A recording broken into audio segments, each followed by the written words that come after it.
Afzal master साहब, फारूक फैजुल्ला कुरैशी साहब, नईम कुरैशी साहब, आमीन भाई, साबिर भाई और इस वार्ड के तमाम ही ज़िम्मेदारान, अतर चचा, नौजवान साथी, दोस्तों और साथियों, मुझसे पहले साबिर गवर साहब ने आपको तफसील बताई। कॉरपोरेशन के इलेक्शन के वक्त हम लोगों ने आवाम में बेदारी लाने के लिए, आवाम को बेदार करने का काम इलेक्शन के वक्त किया था। SIR का सर्वे पूरे मुल्क में इलेक्शन कमिश्नर ऑफ इंडिया की तरफ से किया जा रहा है।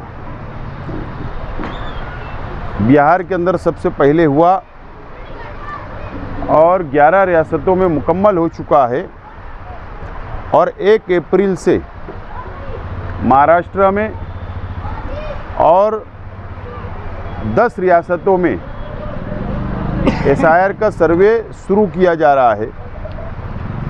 और SIR का सर्वे सिर्फ आप लोगों का होगा या एक मज़दूर का होगा, ऐसा नहीं है। SIR का सर्वे हिंदुस्तान में रहने वाले हर वो शख्स का सर्वे होने वाला है। मेरा भी होगा और आप लोगों का भी होगा। उसके लिए अव्वल से हम लोगों को तैयारी करना ज़रूरी है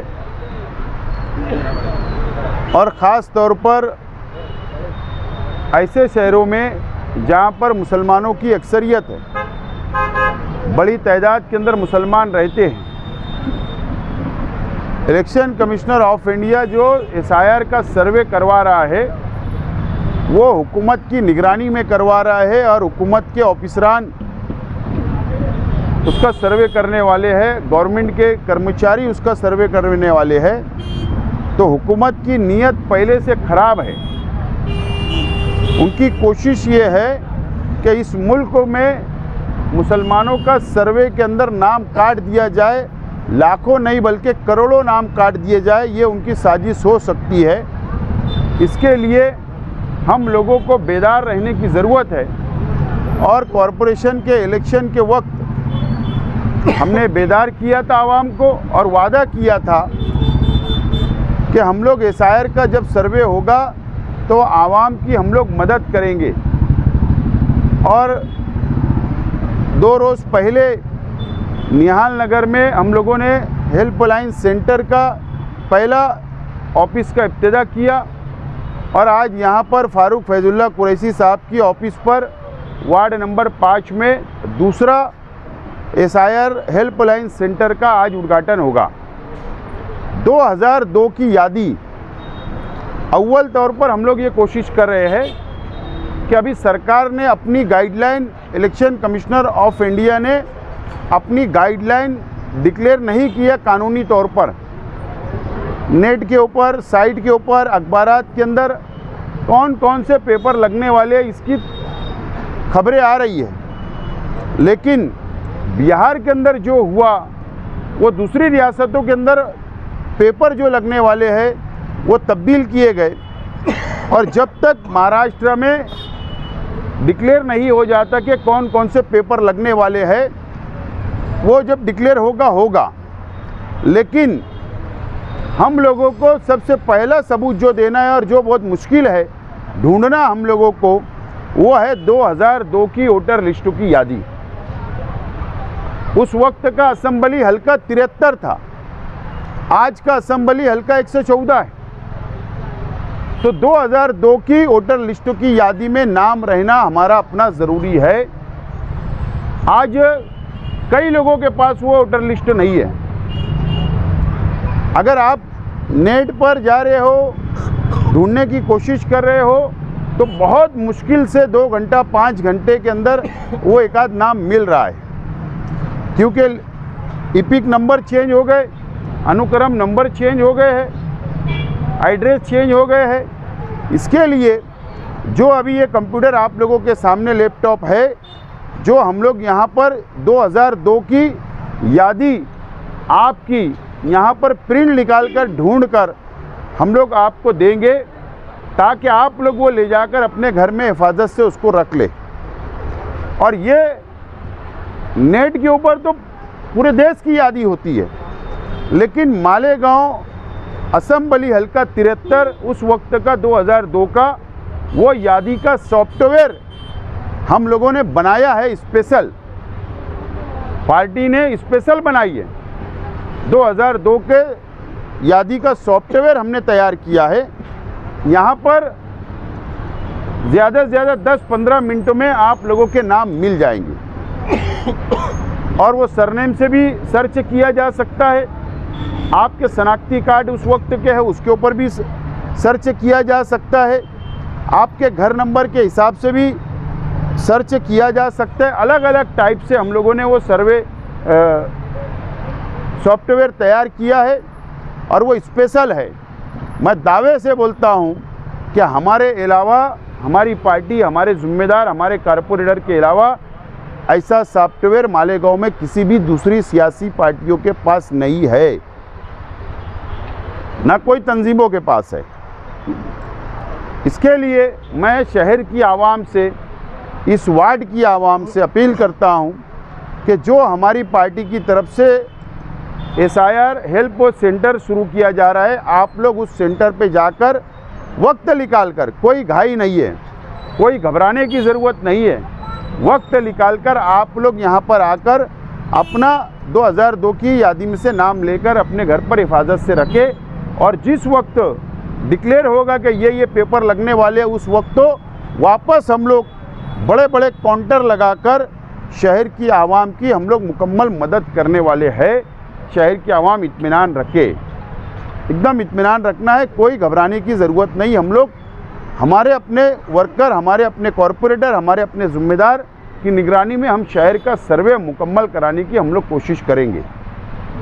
मैं शहर की आवाम से अपील करता हूं कि इससे फ़ायदा उठाए और अपना हिफाजत से अपने पास ले जाकर रख ले। दूसरी बात, अभी SIR का सर्वे तो शुरू हो रहा है, लेकिन जनगणना भी शुरू हो रही है, वो भी खबरें आ रही है। जनगणना शुरू होगी, पूरे देश में होगी वो। उसमें ये फाइनल होगा कि मुल्क की आबादी कितनी है, कौन से कास्ट के कितने लोग हैं, औरतें कितने हैं, आदमी कितने हैं। अगर उसमें जात का कॉलम अगर दिया,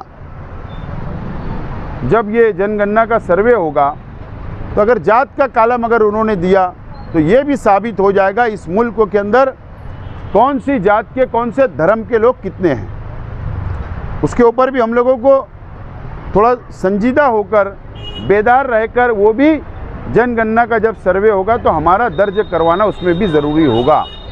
ये तमाम ही चीज़ें हम लोग इसलिए फ़िक्र कर रहे हैं, इसलिए शहर की आवाम को हम लोग बेदार कर रहे हैं कि आप लोग इस बात को जानते हैं, समझते हैं कि सबसे पहला टारगेट, निशाना अगर कोई शहर बना पार्लियामेंट के इलेक्शन के बाद तो हमारा अपना शहर रहा।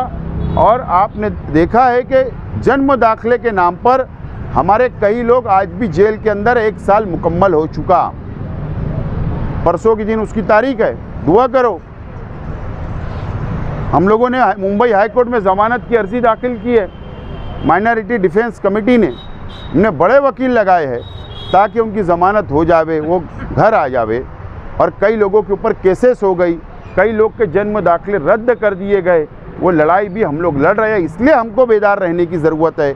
सिर्फ मालेगांव शहर में जन्म दाखिले का मामला सामने नहीं लाया जा रहा है। बीजेपी के लीडरान नंदुरबार भी गए, बीजेपी के लीडरान सिल्लोड़ भी गए, औरंगाबाद भी गए, नासिक भी गए, मुंबई में भी, हर शहर के अंदर, परभनी, नांदेड़, ऐसे शहरों के अंदर जाया जा रहा है। और वहाँ पर हमको बांग्लादेशी और रोहिंग्या का इल्ज़ाम हम पर लगाया जाने की कोशिश की जा रही है, लगाया जा रहा है। तो ये लड़ाई, ये हम सब की लड़ाई है। हम सबको बेदार होकर, ये कानूनी तौर पर हम लोगों को बेदार रहने की ज़रूरत है और हमारे अपने पेपर तैयार रखने की ज़रूरत है। और सरकार के जब नुमाइंदे, इलेक्शन कमिश्नर के जब नुमाइंदे आएंगे तो हम तमाम ही लोगों को ये सबूत देना है। बहरहाल 2002 की यादी हम लोग आवाम के लिए मदद करने के लिए हेल्पलाइन सेंटर शुरू किए, आवाम इससे फ़ायदा उठाए। और टाइम वगैरह ये लोग अभी फाइनल कर देंगे, कि कौन से, अभी रमज़ान महीना है तो कौन से टाइम में कितने दोपहर बाद से या तरावी बाद, ये अभी आप लोगों को ऐलान करेंगे। बहुत बहुत शुक्रिया। आज शेख आसिफ साहब की सरपरस्ती में और उनकी निगरानी में हेल्पलाइन सेंटर हमने चालू किया और आसिफ साहब के हाथों से आज उसका इफ्तिताह भी है। हम जो है तो 2002 की यादी जो SIR के वास्ते लगने वाली है, तो ये पूरे 5 नंबर वार्ड के पूरे पैनल में चालू करने वाले हैं। आज यहाँ हुई, फिर नागछाप है, खैराबाद, जाफर नगर, ऐसे पूरे पैनल में जो है तो हमारे सभी चारों उम्मीदवार ये स्टेप से करने वाले हैं। और आज जो ये सेंटर हम चालू कर रहे हैं, इसका टाइम जो है तो हम तरावी बाद से 11 बजे से 1 बजे तक के रात में यादी निकाल के देंगे और उसके बाद जो है तो 2 बजे से जोहर बाद से 4 बजे तक, ऐसा रमज़ान महीने में ये हमारा टाइमिंग फिक्स हो रहेगा। और रमज़ान के बाद जो है तो फिर उसके बाद एक कंटिन्यू दिन भर 8 घंटे 10 घंटे जो भी रहेगा वो कंटिन्यू हम देने वाले हैं आज आसिफ साहब की सरपरस्ती में। और हमने जो साहब ने हमको बताया कि ये पूरे शहर की हमको मदद करना है, तो मैं आसिफ साहब के जो शहर की फ़िक्र है, आसिफ साहब के जो जज्बात है, ये देख के मैं आसिफ साहब को सलाम करता कि साहब जो है तो मालेगांव शहर की फ़िक्र कर रहे हैं। और आज जो मौजूदा MLA उसको कोई फ़िक्र नहीं है कि आगे हालात क्या होने वाले हैं। तो बहुत ख़राब बात है, आज MLA को कोई चीज़ की फ़िक्र नहीं है। हमारे जो लीडर हैं इनको शहर की फ़िक्र है। मैं साहब का बहुत बहुत शुक्रिया अदा करता हूँ कि साहब हमारे और साहब की निगरानी में एक शहर की फ़िक्र लेके चल रहे हैं।